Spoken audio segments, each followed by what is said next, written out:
some sins that you committed. We open with a montage expounding what a drop bar is. It's the central bar that holds all the accumulation mazuma from other mob-owned businesses to be picked up later. In this story, it's the Chechen Mafia.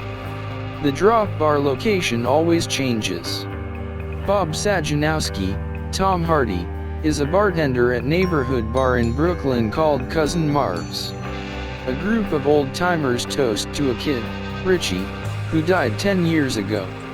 Cousin Marv, James Gandolfini, is exasperated that they keep doing this and even angrier that his soft bartender lets a geriatric woman drink for free and smoke cigarettes illicitly inside when he's not around.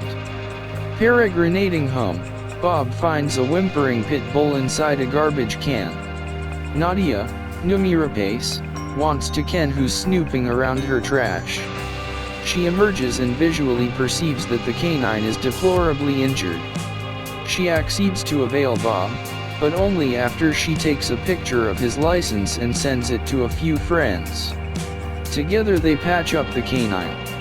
Bob tells her that he can't take care of it right now. She tells him that because it's a pit bull, it'll be put down at the shelter if its owner doesn't show. Bob accedes to come back in a few days to take the canine. Someone optically canvasses them from across the street. Bob peregrinates to church. The congregation is diminutive, so it's not hard for him to always notice fellow parishioner Detective Torres, John Ortiz. He withal descries a statue of Saint Rocco, who has a canine. Bob picks up the canine and confesses to Nadia that he doesn't ken how to care for a canine. Together they go to the pet store to buy supplies. They additionally make a denomination tag for him. Bob names him Rocco. Cousin Marv's is purloined by two guys. During the larceny, Bob descries that one of the gunmen has a broken watch. Detective Torres emerges to investigate and Bob tells him about the time exhibitor. This authentically upsets Marv, who kens that the Chechens are going to be pissed. Torres verbalizes that he descried he peregrinates to church with Bob and asks if he kenned that the church was folding to be a component of another church and that the land was probably going to be turned into condos with stained glass windows. He additionally asks why Bob never takes communion. Bob tells him that's none of his business. Torres questions whether or not it is. Bob assures him, it isn't. Chivka, Michael Uranov, the face of the Chechen mob, emerges while Marv and Bob are shoveling snow. Chivka reveals that he has captured one of the men responsible for the larceny. The man is gagged and transfixed by his right foot to the floor of the van with cumbersomely hefty bolt. Chivka asked Marv and Bob if they ken this man. They both verbalize no. He wants to ken why the cops ken about the broken watch. Bob apologizes. Chivka tells Marv to find the Mazuma. Marv freaks out because if he kenned how to find that Mazuma, that would betoken he had something to do with the larceny. Nadia and Bob take Rocco to the canine park. Nadia lost a night of work and asks if she can canine sit Rocco for a little extra Mazuma. Bob concurs. After they part ways, Eric Deeds, Matthias Skernertz, emerges and tells Bob that he has a nice canine. Bob takes Rocco and leaves. Marv lives with his sister Dottie, and out.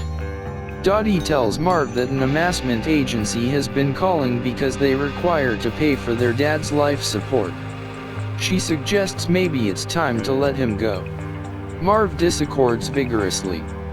He storms out and meets up with one of the purloiners to tell him to tell his brother to get an incipient watch. From their conversation, we learn that Marv was in on the larceny after all. Deeds emerges at Bob's house and welcomes himself inside. He asks questions about the canine and tells Bob he wants it back.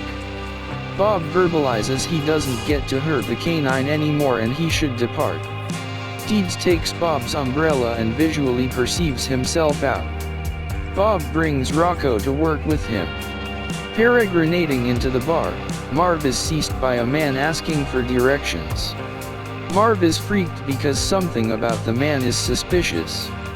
He tells Bob that Deeds is a local thug who claims to have killed the kid, Richie, who the old-timers were toasting. Between Deeds and the guy asking for directions, something is weird. They go out back to get in the garbage and there's a bag tied to the fence. In the bag is a severed arm with the broken watch and all the Mazuma taken from the larceny. Bob wraps up the arm and throws it in a duffel bag. Marv is unsettled by how casual Bob is being. Marv comments that it seems as though Bob has done this 1,000 times. Later, Bob takes the arm and throws it in the river. Torres emerges and asks Bob if he kens Eric Deeds. Bob verbally expresses not genuinely. Meanwhile, Marv washes the larceny Mazuma.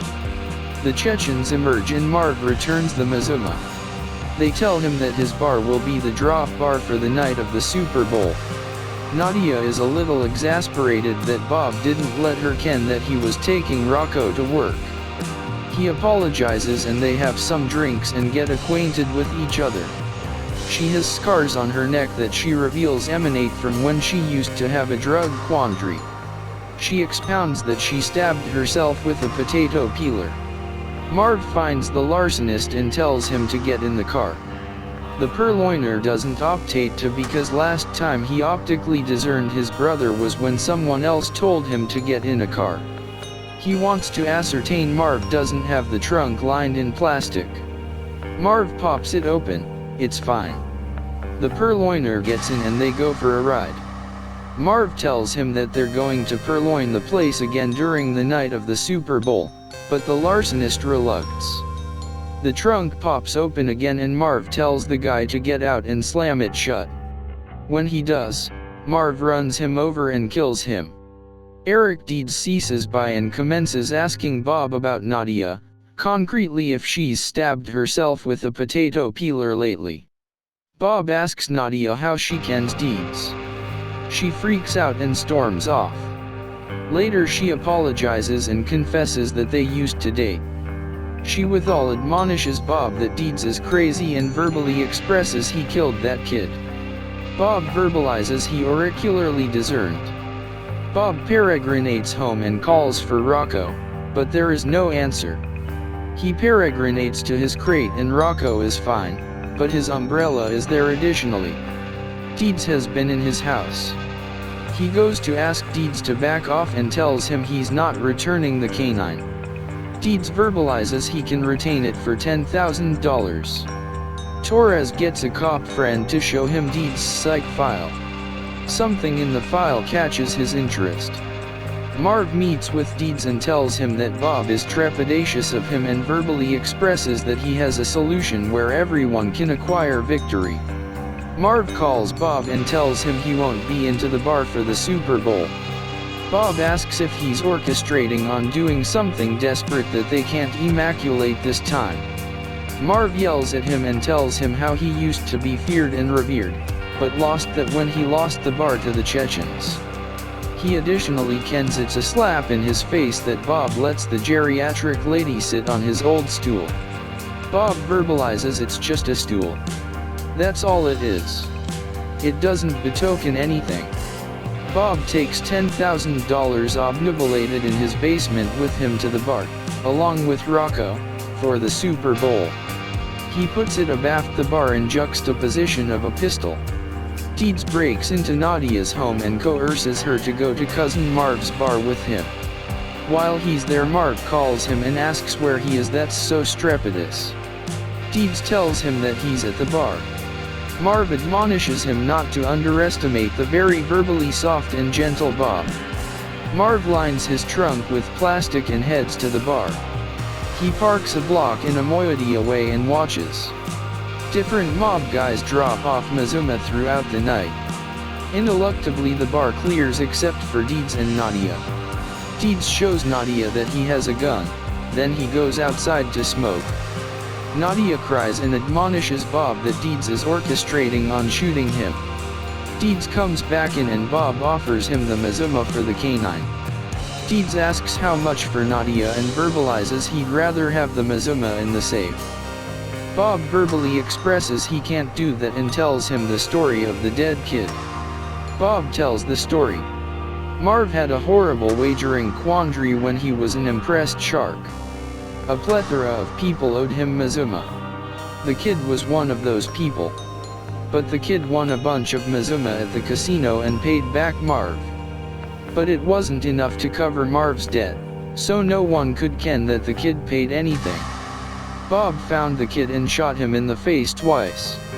He expounds in detail how he disposed of the body with lye in an oil tank.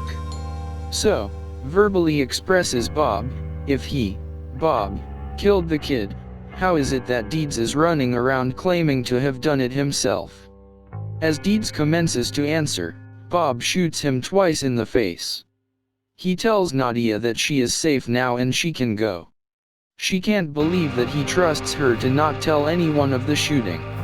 Affrighted, she runs out. The Chechens come and dispose of Deeds' body. Chivka tells Bob he should rename the place Bob's Bar. Bob verbalizes he's just a bartender. Chivka tells him he's the incipient Marv. Outside, Marv visually perceives the man who asked for directions earlier approaching his car. He kens what's next. The man shoots Marv in the head.